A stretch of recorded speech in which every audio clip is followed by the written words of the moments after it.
आज अफसोस की बात यह है कि सबसे बड़ी जराइम की सबसे बड़ी वजह मंशियात फ़रोशी है, और मंशियात फ़रोशी बग़ैर पुलिस की मर्ज़ी के, बग़ैर पुलिस की सपोर्ट के, बग़ैर पुलिस की सरपरस्ती के मंशियात फ़रोशी नहीं हो सकती है। हर गली में, महल्ले में, हर जगह जहाँ देखो मंशियात बिक रही है। चोर आज़ाद हैं, डाकू आज़ाद हैं, जिनके पास लाइसेंस नहीं है, ये उधर से आके दूसरे मुल्कों से आके मज़े से बग़ैर उसके 500-500 के ऊपर एक चेक पोस्टों में निकल रहे होते हैं। मैं कहना चाहता हूँ सिंध की लॉ एंड ऑर्डर की सिचुएशन तबाह बर्बाद हो चुकी है। कच्चे के डाकू पक्के के डाकुओं की सरपरस्ती में पूरे सिंध में आज मोटरवेज़, हमारी M5 जो है उसके ऊपर फायरिंग होती है। M5 मोटरवे महफूज नहीं रही है, नेशनल हाईवे मोरों तक महफूज नहीं रही है, शहर कराची महफूज नहीं रहा है, और सिंध पुलिस अमन की बांसुरी बजा रही है। एडिशनल आई साहब कहते हैं मुज़ाहमत ना करो। एडिशनल आई साहब आप तो हैं नहीं। हाँ, मैं एक और जो बेचारे दो हमारे सिपाही, पुलिस के सिपाही जो आगे बढ़े, जो शायद भत्ताखोरी में नहीं थे, जो मंशियात फ़रोशी में नहीं थे, साजिद खान और एक और 2 रोज़ कबल कोरंगी में जो 2 सिपाही शहीद हुए, मैं कहना चाहता हूँ उनकी शहादत का ज़िम्मेदार कौन?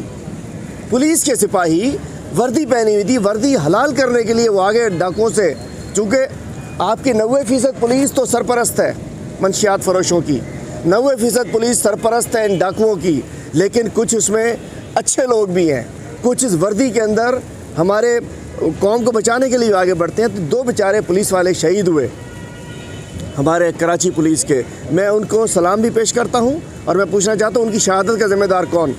उनके शहीद होते ही एडिशनल आईजी साहब मैदान में आ गए उनका क्रेडिट उठाने के लिए। हमारी पुलिस ने जान दिया, अरे आप तुम्हारी पुलिस मेजॉरिटी तो तुम्हारे SHOs हैं जो भत्ते लेते हैं। अब मैं जो बात करूँगा इसके ऊपर फिर गिरा गुजर जाएगी किसी पे।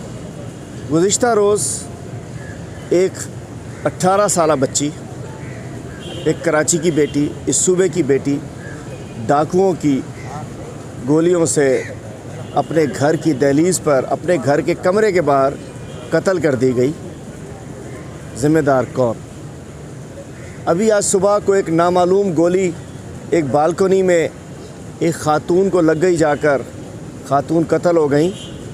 ज़िम्मेदार कौन?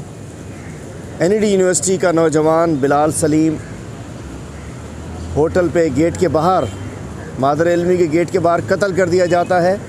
ज़िम्मेदार कौन? आपके एक वकील साहब का पोता अज़हर मसूद एडवोकेट जो बनने की कोशिश कर रहा था, उसके वालिद भी वकील, दादा भी वकील, उसको कोरंगी में घर के बाहर कत्ल कर दिया जाता है। ज़िम्मेदार कौन? और उसके बाद कयूम नाम का नौजवान एक और कोरंगी में अपने घर के दरवाज़े पे खड़ा था, डाकू आते हैं, मार देते हैं, कत्ल। ज़िम्मेदार कौन? गुज़िश्ता 8 महीने में 100 के करीब लोग कराची में डकैतों की जानिब से कत्ल कर दिए गए। ज़िम्मेदार कौन? करोड़ों रुपए की लूट मार हो चुकी है, मोबाइल छिन गए, न जाने क्या कुछ हो गया। और मैं तो ये भी कहता हूँ कि इज़्ज़तें भी लुटी हैं, लेकिन लोग अपनी इज़्ज़तों की खातिर, बच्चियों की खातिर, अपने नामूस की खातिर उसको नहीं करते। ज़िम्मेदार कौन? अब मैं नाम लूँगा तो इज़्ज़त में ख़तरा पड़ जाएगा। अगर ज़िम्मेदार एडिशनल IG नहीं तो फिर कौन? अगर ज़िम्मेदार IG सिंध नहीं तो फिर कौन? अगर ज़िम्मेदार मुराद अली शाह जो कि वज़ीर आला के साथ होम मिनिस्टर भी है, अगर मुराद अली शाह इन कत्ल होने वाले लोगों का ज़िम्मेदार नहीं तो ज़िम्मेदार कौन? इनके SHO ज़िम्मेदार नहीं तो ज़िम्मेदार कौन? सिंध पुलिस और सिंध हुकूमत इस कत्ल व गारत गरी, इस डाकू गर्दी, इस दहशत गर्दी की ज़िम्मेदार नहीं तो ज़िम्मेदार कौन?